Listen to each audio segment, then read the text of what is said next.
السلام علیکم ورحمۃ اللہ وبرکاتہ۔ ان الحمد للہ والصلاة والسلام علی رسول اللہ وعلی آلہ وصحبہ وسلم تسلیما کثیرا کثیرا۔ سامعین کرام، الحمدللہ ثم الحمدللہ، رب تبارک و تعالیٰ کا فضل ہے، احسان ہے، اس کی عنایت اور مہربانی ہے کہ آج رمضان المبارک 1446 ہجری کا 10واں روزہ چل رہا ہے۔ میری دعا ہے کہ رب تبارک و تعالیٰ پورا مہینہ تمام مسلمانوں کو خیر و عافیت کے ساتھ اور نیکی کے ساتھ اور قبولیت کے درجے کے ساتھ اللہ تبارک و تعالیٰ عطا فرمائے۔ آمین۔ 10 دن گزرے، اب اگلے 10 دن لوگوں نے تقسیم شروع کر دی، یہ پہلا عشرہ، یہ دوسرا عشرہ، یہ تیسرا عشرہ۔ تو پھر کیوں نہیں کرتے یہ پہلا ہفتہ، یہ دوسرا ہفتہ، یہ تیسرا ہفتہ، یہ چوتھا ہفتہ؟ 4 ہفتے تو ہوتے ہی ہوتے ہیں۔ یہ تقسیم شروع کر کے اور اپنی طرف سے دعائیں اور مسائل گھڑ لیے۔ وہ کیا کہ جی پہلا عشرہ جو ہے وہ رحمت کا ہے، دوسرا عشرہ جو ہے مغفرت کا ہے، تیسرا عشرہ جو ہے وہ جہنم سے آزادی کا ہے۔ مجھے یہ بتایا جائے کہ دوسرے اور تیسرے عشرے میں رب کی رحمتیں نہیں ہوتی؟ پہلے عشرے میں رب کی مغفرت نہیں ہو سکتی؟ یہ سب اپنی طرف سے بنایا گیا ہے۔ پورے رمضان رب تبارک و تعالیٰ کی طرف سے رحمتیں بھی ہو رہی ہیں، برکتیں بھی ہو رہی ہیں۔ پورا مہینہ رب تبارک و تعالیٰ مہربانی فرما رہا ہے ہر لحاظ سے۔ ہم نے اس کو تقسیم کر کے کہ جی پہلے عشرے میں یہ پڑھیں، دوسرے عشرے میں یہ پڑھیں، تیسرے عشرے میں یہ پڑھیں۔ نبی پاک صلی اللہ علیہ وسلم نے ایسی تعلیمات نہیں دی۔ یہ موجودہ دور کے مفتیوں کا اور ملاؤں کا اور یہ صوفیوں کا اور یہ باباؤں کو ماننے والوں کا یہ طریقہ کار ہے کہ دین کے اندر اپنی طرف سے تقسیم شروع کر دیتے ہیں۔ اللہ تعالیٰ ان کو سب کو ہدایت دے۔ دوسری بات یہ، آج کل یہ بہت چل رہا ہے کہ دوسری طرف یہ بات چل رہی ہے کہ جی جو تراویح نہیں پڑھ رہا، کیا اس کا روزہ صحیح ہے، قبول ہے یا مردود ہے؟ کہ تراویح کے بغیر روزہ ہوتا ہے یا نہیں؟ دیکھیے، روزہ ایک الگ عبادت ہے اور فرض عبادت ہے، اور تراویح جو ہے یہ فرض عبادت نہیں، یہ سنت ہے۔ جو پڑھے گا یقیناً اللہ کی بارگاہ میں مقبول ہوگا، اجر و ثواب کا مستحق ہوگا اور درجات پائے گا، کیونکہ یہ عبادت رب تبارک و تعالیٰ کو بڑی محبوب ہے۔ رات والی عبادت جو ہے، اسی کو تہجد کہتے ہیں اور اسی کو تراویح کہتے ہیں۔ جیسا کہ میں نے پچھلے کئی ریکارڈنگ کے اندر یہ احناف کے بزرگوں سے، جن میں علامہ انور شاہ کاشمیری رحمۃ اللہ علیہ شیخ الہند، ان سے بھی یہ چیز پیش کری کہ انہوں نے خود کہا ہے کہ تہجد اور نماز تراویح الگ الگ 2 نمازیں نہیں ہیں، بلکہ وہی تہجد ہے اور وہی تراویح ہے۔ بہرکیف اگر کوئی تراویح نہیں پڑھ رہا، اپنا نقصان کر رہا ہے، اس میں شک نہیں ہے کوئی۔ کیوں؟ نبی پاک صلی اللہ علیہ وسلم نے فرمایا من قام رمضان ایمانا و احتسابا غفر له ما تقدم من ذنبه۔ جو ایمان والی کیفیات کے ساتھ اور رب تبارک و تعالیٰ سے اجر و ثواب کی نیت امیدی کے ساتھ یہ قیام اللیل کر رہا ہے، اس کے پچھلے سارے گناہ معاف کر دیے جاتے ہیں۔ جب وہ تراویح نہیں پڑھ رہا تو گناہ تو اس کے ویسے کہ ویسی باقی ہے نا، جو اس کے ذریعے سے معاف کیے جا رہے تھے۔ کتنا بڑا نقصان ہے۔ لہٰذا تراویح تو پڑھنی چاہیے۔ اور لوگ اس طرف آ رہے ہیں، فدیہ فدیہ فدیہ، گھومنے پھرنے کے لیے نکلے ہوئے ہیں، بیوی بچوں کو لے کر کے مارکیٹوں میں گھوم رہے ہیں، دن میں بھی اور رات کو بھی، کاروبار بھی اپنا کر رہے ہیں، سارا کچھ ہو رہا ہے۔ نہیں ہو رہا تو جی وہ روزہ نہیں رکھا جا رہا، اس کا فدیہ دے دو۔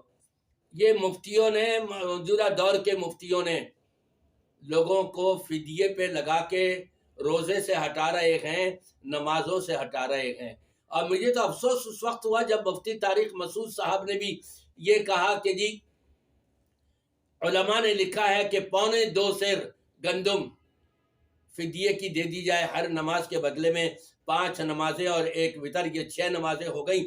6 نمازوں کے ہر نماز کے بدلے میں اتنا اتنا فدیہ دے دیا جائے اور اس کا کفارہ ہو جائے گا، گویا کہ وہ گیا جنت میں سیدھا، نماز پڑھنے کی ضرورت ہی نہیں، کتنے سال نماز نہیں پڑھی اس کا فدیہ دیتے رہے، جبکہ نہ قرآن میں ہے نہ حدیث میں ہے، نہ چاروں اماموں میں سے کسی ایک سے یہ ثابت ہے کہ جی اگر کسی نے نمازیں نہیں پڑھی تو اس کا فدیہ دے۔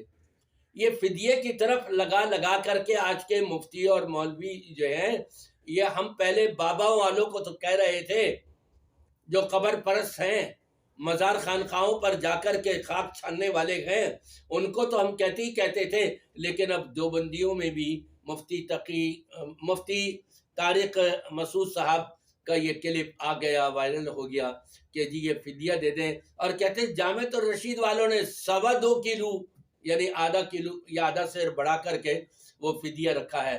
اب پھر یہ عنقریب مارکیٹ میں یہ چیز آ جائے گی، آپ تراویح نہیں پڑھ رہے، کوئی بات نہیں، ہر تراویح کا اتنا فدیہ دے دیں۔ یہ مولوی لوگ اپنی جیبیں بھرنے کے لیے، یہ مفتی لوگ اپنی جیبیں بھرنے کے لیے 3 4 شادیاں کر کے، اور جب اخراجات بڑھ جاتے ہیں تو اب لوگوں کو فدیے پر لگا کر کے وہ کھسوڑتے ہیں۔ انا للہ و انا الیہ راجعون۔ اور پھر کہتے ہیں ہم تو بڑی تحقیق کے ساتھ مسائل بیان کرتے ہیں۔ بھائی یہ تحقیق ہے تو نبی سے تو بتاؤ، نبی نے ایک وقت کی نماز کی تو قضا کری ہے، کیا یہ بتایا ہے کہ اگر کئی سالوں تک تم نماز نہ پڑھو تو اس کا فدیہ دیتے رہنا یا اس کی قضائے عمری کرتے رہنا؟ وہاں تو یہ بتایا من ترک الصلاۃ متعمدا فقد کفر، جس شخص نے جان بوجھ کر کے نماز چھوڑی اس نے کفر کر لیا، ایک روایت کے مطابق فقد اشرک، اس نے شرک کر لیا، اور ایک اور روایت میں بین العبد والکفر ترک الصلاۃ، بندے کے اور کفر کے درمیان نماز حائل ہے، اگر نماز نہیں پڑھ رہا تو کفر اور بندہ دونوں مل گئے۔ پھر رب تبارک و تعالی اس کا علاج بتا رہا ہے قرآن پاک کے اندر، لیکن یہ مفتیان کرام جو ہیں یہ تو فقہ پڑھتے ہیں، یہ فقہ والوں کی طرف دوڑے لگاتے ہیں، ان کو قرآن کی طرف آنا نصیب نہیں ہوتا، ان کو نبی پاک صلی اللہ علیہ وسلم کی صحیح حدیث کی طرف آنا نصیب نہیں ہوتا، بلکہ یہاں تک کہہ دیتے ہیں جیسے مفتی طارق مسعود صاحب نے ایک کلپ کے اندر یہ کہہ دیا، جب پوچھا گیا کیا نماز تراویح میں ہم قرآن پاک دیکھ کر کے پڑھ سکتے ہیں کیونکہ ہمیں یاد نہیں ہے قرآن، تو کہا ایک آدھ روایت صحیح ہے دیکھ کے پڑھنے کی، لیکن ہمارا تعلق فقہ حنفیہ سے ہے، فقہ حنفیہ میں منسوخ ہے، 150 سال کے بعد پیدا ہونے والی فقہ اس نے آ کر کے منسوخ کیا۔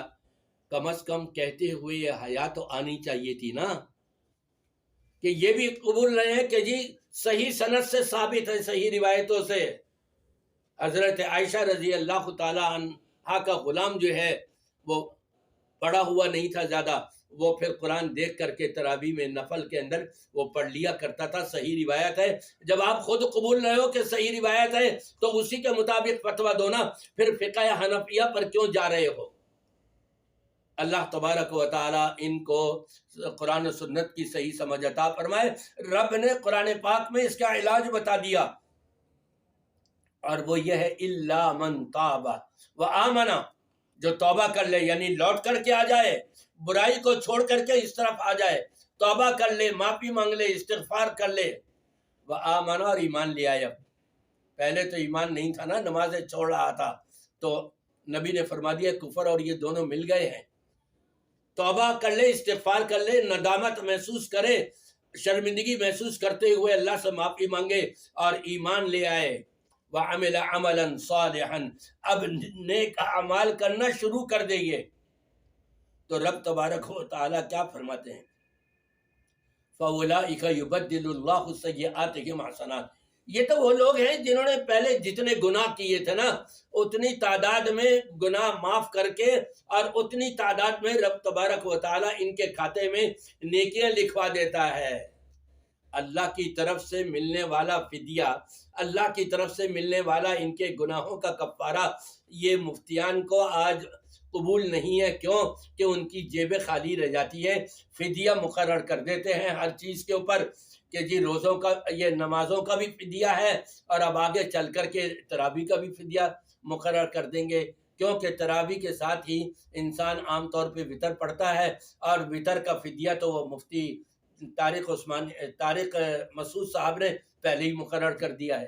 انا للہ و انا الیہ راجعون۔ اللہ تبارک و تعالی ایسے مفتیوں کے گمراہ کن فتووں سے مسلمانوں کو بچائے اور محفوظ رکھے۔